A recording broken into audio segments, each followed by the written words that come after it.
জীবনের প্রতিটি অধ্যায়ে সমস্যা থাকবে, থাকবে দুশ্চিন্তা। এই পৃথিবীতে এমন কোনো মানুষ নেই যার জীবনে কোনো সমস্যা নেই। আমরা প্রত্যেকেই আমাদের নিজস্ব লড়াইয়ে প্রতিনিয়ত ব্যস্ত। কিন্তু জীবনের সবচেয়ে বড় সত্য হলো এই লড়াই আমাদের আরও শক্তিশালী করে। মানুষের অন্তরে যত নেতিবাচক প্রবণতা রয়েছে তা জয় করার জন্য প্রতিনিয়ত নিজেকে গড়ে তুলতে হয়। জীবনের পথে হাজারো বাধা আসবেই, কিন্তু সেগুলোর মোকাবেলা করতে হলে প্রয়োজন ইতিবাচক দৃষ্টিভঙ্গি এবং অবিচল মনোভাব। আসসালামু আলাইকুম, আমি রিমা যশোর থেকে বলছি। বাংলাদেশি ব্লগার মাম রিমা চ্যানেলে আপনাদের সবাইকে ওয়েলকাম। কাছে কিংবা দূরে যে যেখান থেকে ব্লগটি দেখছেন, আশা করছি আল্লাহর রহমতেই সবাই সুস্থ ও নিরাপদ আছেন। আলহামদুলিল্লাহ, আমরাও ভালো আছি। নতুন দিন, কিন্তু সেই পুরাতন একঘেয়েমি কাজ আর তার সাথে আমার একরাশ বকবক নিয়ে আপনাদের সামনে হাজির হয়েছি। আর আজকের ব্লগটি আমি সকালের নাস্তার পর থেকেই শুরু করেছি। আমার আব্বাজান তো স্কুলে চলে গেছে, আর এখন তো ক্লাস হচ্ছে আর মানে 8:30 থেকে, তো 8টার দিকে আমার আব্বাজান বাড়ি থেকে বেরিয়ে যায়। তো যাই হোক, সকালের নাস্তাটা কিন্তু আমিও করে নিয়েছি অফ ক্যামেরায়। আর তেমন একটা নাস্তা না, আমি একটু হালকা পাতলা নাস্তাই করেছি।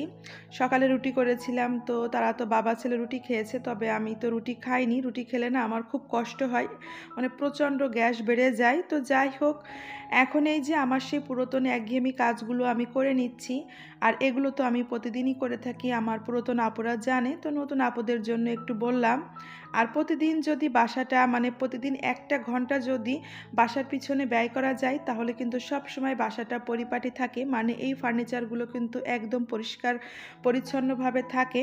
তো যাই হোক, আমি প্রতিদিন সকালে নাস্তা কমপ্লিট করার পরে 1 ঘন্টা আমার এই সংসারের পিছনে ব্যয় করে থাকি, মানে এই ফার্নিচার পরিষ্কারের পিছনে ব্যয় করে থাকি। আর সারাদিন তো সংসারের কাজের কোনো শেষ নেই, তবে এই ফার্নিচার পরিষ্কার করা কাজটা কিন্তু মূলত আমি সকালেই কমপ্লিট করে থাকি। তো আমরা প্রত্যেকটা বিবাহিত মেয়েই কিন্তু মানে যে যার সংসারের সুযোগ সুবিধা মতোই কাজ করে থাকি। আর আমি না প্রতিদিন সকালে এভাবেই সংসারের কাজগুলো গুছিয়ে করে থাকি। মানে এই যে ফার্নিচার পরিষ্কার করা, এগুলো তো আমাকে প্রতিদিন করতেই হবে। তো একটা নির্দিষ্ট আমি টাইম বেঁধে নিই, এই টাইমের ভিতরেই আমি এই কাজগুলো করব। আর আজকে তো আমি বিছানার চাদরগুলো একটু চেঞ্জ করে নিলাম। একটা কথা এখানে আমি একটু বলে নিই, এটা কিন্তু আমার বৃহস্পতিবারের ব্লগ। তো শুক্রবারের ব্লগটা আপনাদের সঙ্গে আমি গত ব্লগে শেয়ার করেছিলাম, আর বৃহস্পতিবারের ব্লগটা একটু দেরিতে শেয়ার করা হচ্ছে। যাই হোক, আমার আপুরা একটু ক্ষমা সুন্দর দৃষ্টিতে দেখবেন। ওই ব্লগটা আমি একটু আগে রেডি করে ফেলেছিলাম, এজন্য ওটাই আপনাদের সঙ্গে আগে আমি শেয়ার করেছি।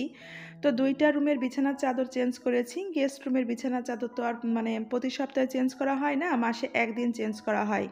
তো বিছানার চাদর চেঞ্জ করে কিন্তু আমি যে রুমের বিছানার চাদর চেঞ্জ করেছি সেই রুমের সব ফার্নিচার মানে সেই সময় আমি পরিষ্কার করে নিয়েছি। তো সব কাজ যদি ওইভাবে ক্যাপচার করতে যাই, তাহলে কিন্তু ব্লগটা অনেক বড় হয়ে যাবে। আর এত পরিষ্কার ডলাডলি ঘষাঘষি যদি আপু ভাইয়াদের সঙ্গে শেয়ার করে মানে শেয়ার করতে থাকি, তাহলে দেখা যাচ্ছে আপু ভাইয়ারা বিরক্ত হয়ে এক দৌড় দিয়ে আমার ব্লগ থেকে বেরিয়ে যাবে। এই জন্য আমি একটু একটু করেই ক্যাপচার করেছি আর একটু একটু করে আপনাদের সাথে শেয়ার করেছি। তো আমার রুমটা কিন্তু আমি সুন্দর করেই পরিষ্কার করে নিয়েছি। তারপর এসেছিলাম আমার আব্বাজানের রুমে। তো আব্বাজানের রুমটাও কিন্তু আমার মোটামুটি অনেকটাই পরিষ্কার করা হয়ে গেছে। তো আব্বাজান সকালে কিছু ড্রেস খুলে রেখে গিয়েছিল এই সোফার পরে, সেগুলো আমি একটু ভাঁজ করে গুছিয়ে নিলাম। তো প্রতিদিন যদি একটু নির্দিষ্ট টাইম বেঁধে নিয়ে এভাবেই প্রত্যেকটা ফার্নিচার পরিষ্কার করা হয়, তাহলে যেদিন বাসাটা ডিপ ক্লিন করা হয়, আপনি দেখবেন যে আপনার কাজটা কিন্তু অনেক সহজ হয়ে যায়, মানে খুব দ্রুত হয়ে যায়। ওইভাবে তো আর কোনো কিছুর উপরে ময়লা থাকে না। তো যাই হোক, আমি যেভাবে কাজগুলো করে থাকি আপনাদের সাথে কিন্তু ওইভাবেই আমি সেই কাজগুলো শেয়ার করে থাকি। আর আমি কিন্তু সব রুমের ফার্নিচারগুলো পরিষ্কার করে নিয়েছি, ওই যে একটু একটুই আপনাদের সাথে শেয়ার করেছি। আর আজকে দেখুন, আমি কিন্তু ছাদে রান্না করেছি। এর আগে একদিন আমি ছাদে একটু রান্না করেছিলাম, তবে ওইটা আর ক্যাপচার করা হয়নি। তো যাই হোক, এটা হচ্ছে আমার ছাদে রান্নার দ্বিতীয় দিন। তবে এই রান্নাটা করার পরে আমি কিন্তু আর রান্না করতে আসিনি ছাদে, কারণ এরপরে আমি একটু অসুস্থ হয়ে পড়েছিলাম। তো আপনাদের ভাই আমাকে অনেকটা বকা দিয়েছিল, কারণ 2 তলা থেকে 4 তলার উপরে যে রান্না করাটা আমার জন্য অনেকটা কষ্ট হয়ে যায়। যেহেতু আব্বা যেন বাড়িতে থাকে না, একা একা এই সব কিছু আমাকে মানে ছাদে নিয়ে যেতে হয়, আবার মানে সব কিছু নিয়ে নিচে আসতে হয়। তো যাই হোক, এই যে আমি একটু একটু করে ক্যাপচার করেছি আমার রান্নার কিছু অংশ। চুলাটা যে এত সুন্দর মানে জাল জ্বলছিল কি বলবো, রান্না করতে ইচ্ছা হচ্ছিল। তো খালাবাড়ি বেড়াতে গিয়েছিলাম, খালা কিছু আমাকে বিচি কলা দিয়েছিল, সেই বিচি কলাটা আমি সরিষা দিয়ে একটু চচ্চড়ি করেছি, মানে একদম শুকনো শুকনো করেছি। আর এখানে আমি যে লেয়ার মুরগি আছে, ডিম পাড়া যে লেয়ার মুরগি, সেই মুরগিটা রান্না করছি। তো যাই হোক, এই যে আমি রান্নার কিছু অংশ একটু আপনাদের সাথে শেয়ার করলাম। আর আমার অনেক আপুরা কিন্তু মাটির চুলার রান্না দেখতে চেয়েছিল, তো সেই সকল আপুদের জন্যই আমি এই যে আমার আজকে রান্নার অংশটুকু রেখেছি। তবে এটা তো মাটির চুলা না, সিমেন্টের চুলা। যাই হোক, সেই তো একই কথা। তো মুরগিটা আমি অনেকটা সময় কষিয়ে নিয়ে তারপরে ঝোলের পানি দিয়েছি। আর এখানে দেখুন আপনাদের ভাইয়া কিন্তু এর মধ্যে বাড়িতে চলে এসেছে। আর আজকে যেহেতু ছাদে রান্না করতে এসেছি, সব কিছু গুছিয়ে রান্না করতে আসতে আমার অনেকটাই দেরি হয়ে গিয়েছিল। আর এর মধ্যে সে বাড়িতেও চলে এসেছে। তো আজকে যেহেতু আমার রান্না করতে দেরি হচ্ছে আর সেও বাড়িতে চলে এসেছে, বলল তাহলে তুমি রান্না শেষ করো, এই ফাঁকে আমি ছাদে কিছু কাজ আছে সেগুলো গুছিয়ে নিই। কাজ বলতে এই যে আমি যে গাছ নিয়ে এসেছিলাম চন্দ্রমল্লিকা, সেগুলো একটু আপনাদের ভাইয়া লাগিয়ে দিচ্ছে। আর একটা টব থেকে একটু আদা তোলা হয়েছে। তো আমি না আদা একটু ভাগ করে রেখেছিলাম, যেখানে ছোট ছোট 3টা টুকরো আপনারা দেখতে পেলেন, মানে প্রথমেই ওই 3টা টুকরো থেকে কিন্তু পাশে অতগুলো আদা হয়েছে। তো একটা টব থেকেই তো আদা তোলা হলো, ওখানে কিন্তু মাত্র 3টা গাছ ছিল। আর এখনও তো অনেকগুলো গাছ রয়েছে, এগুলো থেকেও আদা তুলতে হবে। তবে ইচ্ছা আছে এই সপ্তাহের ভিতরেই সব আদাগুলো তুলে নিব। মাশাআল্লাহ, কি বলবো, আমার যে কি ভালো লাগছিল যে এত পরিমাণে আদা হয়েছে মাত্র 3টা গাছ থেকে। তো যাই হোক, ভাবলাম তাহলে এই আদা তোলার অংশটুকু একটু আপনাদের সাথে শেয়ার করে রাখি। মানে তোলাটুকু তো আর দেখাতে পারলাম না, তোলার পরবর্তী অংশটুকুই একটু আপনাদের সাথে শেয়ার করলাম। এর মধ্যে কিন্তু অনেকটা সময় কেটে গেছে, আমার রান্নাও শেষ হয়ে গেছে। আর এই যে খাবারগুলো এনে আমি টেবিলে গুছিয়ে নিয়েছি। তো মাটির চুলার রান্না কি বলবো, এমনিতেই কিন্তু অনেক স্বাদ হয়। আর মুরগির গোস্তটা যে কি পরিমাণে মজা হয়েছিল, তো এটাই ছিল কিন্তু আজকে আমাদের দুপুরের খাবার। মানে এই যে লেয়ার মুরগি, আর এখানে বিচি কলা আমি সরিষা দিয়ে একটু চচ্চড়ি করে নিয়েছি। তো দুপুরের পর থেকে আর ক্যামেরাটা অন করা হয়নি। এখন সন্ধ্যার সময় আমি একটু ছিটারুটি করছি।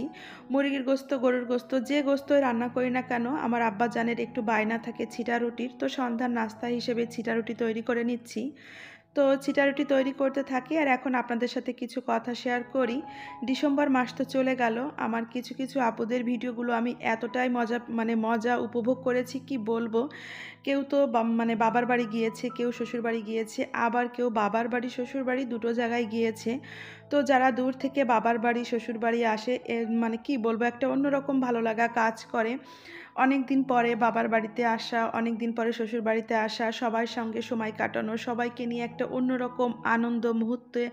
মানে আমি এখন তো মানে যারা এই সময়গুলো কাটিয়েছে তারা তো আমার কথাগুলো বুঝতে পারছে। আর এদিক থেকে আমি কি বলবো, যেহেতু আমার বাবার বাড়ি শ্বশুর বাড়ি দুটোই হচ্ছে কাছাকাছি, বাবার বাড়ি তো 2 মিনিটের রাস্তা, শ্বশুর বাড়ি 1 মিনিটের রাস্তা। তো সেখানে আমার আনন্দটা না ওইভাবে হয় না। তো আপুদের ভিডিওগুলো দেখে না আমি মাঝে মধ্যে মনে হচ্ছে যে আপুদের সঙ্গে আমি ওখানে চলে গিয়েছি, কল্পনার জগতে হারিয়ে যাচ্ছি। এতটাই আমি ভালোবাসা নিয়ে ভিডিওগুলো উপভোগ করেছি। তো আমার বাবার বাড়ি গেলে কি হয় যে আমি খাওয়া দাওয়া করে সঙ্গে সঙ্গে আবার চলে আসি। আর শ্বশুর বাড়িতেও সেই একই অবস্থা। যখন দাওয়াত পাই ওই খাওয়া দাওয়া করেই চলে আসি। মানে ওইভাবে তো থেকে সবার সঙ্গে অতটা মানে মজা হয় না। তো যদি দূরে থাকতো তাহলে হয়তো অনেক দিন পরে যেতাম, সবাইকে নিয়ে একটা অন্যরকম সময় কাটাতাম। যেহেতু কাছাকাছি প্রতিদিনই সবার সঙ্গে দেখা হচ্ছে, প্রতিদিনই আসা যাওয়া হচ্ছে। তো সেক্ষেত্রে ওই মজাটা না আমি মানে খুঁজে পাইনি। আর এই কথাটা আপনাদের ভাইয়াও বলে যে যদি শ্বশুরবাড়ি দূরে হতো তাহলে অনেকটা ভালো হতো। আর সেই কথাটা আমিও বলি, যদি আমারও শ্বশুরবাড়ি অনেকটা দূরে হতো তাহলে তো আমার জন্য অনেকটা ভালো হতো। অনেক দিন পরে যেতাম আর সবার সাথে একটা অন্যরকম মুহূর্ত কাটাতে পারতাম। যাই হোক, এখন তো আফসোস সেটাই। অনেকে বলে যে কাছাকাছি শ্বশুরবাড়ি বাবার বাড়ি হলে ভালো হয়। তবে ভালো কোন ক্ষেত্রে হয়, হ্যাঁ, বাবা মাকে সবসময় দেখা যায়, আত্মীয় স্বজনের সঙ্গে সবসময় দেখা সাক্ষাৎ করা যায়। কিন্তু ওই যে কয়েকদিন পর পর মানে বছরে 1-2 বার যে সবার সঙ্গে দেখা হওয়া, সেখানে যাওয়া, সবাইকে নিয়ে একটা অন্যরকম মুহূর্ত কাটানো, সেটা কিন্তু আমার ক্ষেত্রে হয় না। তো যাই হোক, সব কিছু মেনে নিয়েই তো জীবন, আর এভাবেই তো চলতে হবে। আল্লাহ পাক যার জীবনে যে নিয়ম মানে যেভাবে রেখে দিয়েছে সেভাবেই কিন্তু সবাইকে চলতে হবে।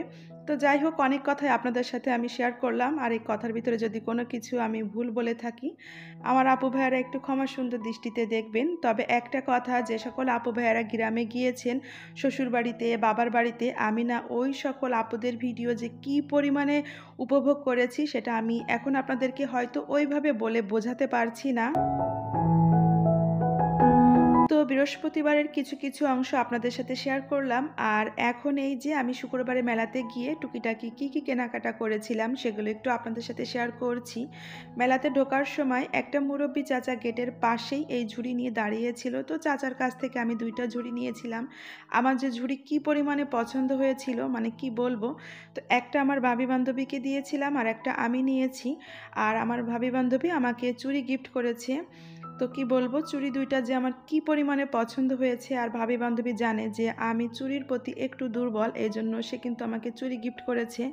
তো ভাবি বান্ধবী, তোমাকে অনেক ভালোবাসা আমাকে এত সুন্দর চুড়ি গিফট করার জন্য।